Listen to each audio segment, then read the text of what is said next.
Yeah, well, Stephen, this was the first statewide law enforcement agency that had a behavioral threat assessment unit, and they're working with our local law enforcement to protect our communities. For that particular individual, under what conditions is violence more likely to happen? A North Carolina SBI unit looks to stop mass harm before it happens and change the lives of those who are planning to commit an act of mass violence. I have full faith that we've made a difference.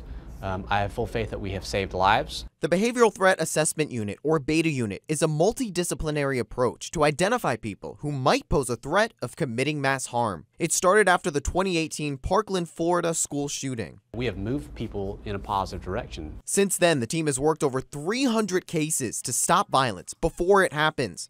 They handled 43 cases in 2021, 74 cases in 2022, 105 cases in 2023, 110 cases in 2024, and 62 cases so far this year. The person might operate differently at home than they do in the school environment. And we really need to understand, because violence is an interaction between a person and their environment, what that kind of unique dynamic is. The team looks for several behaviors like a decline in performance or increased disciplinary issues at work or school, withdrawal from social activities and those closest to them, and recent inappropriate interest or increased interest in weapons. A large part of getting information is interviews. The team also follows up with local law enforcement to see if someone's behavior has improved and identifies people closest to them who could check in on them. It could be as simple as a positive support in their life. It could be as simple as a family member that they engage with positively, and if we can get with that family member to say, hey, can you offer some more support in these ways?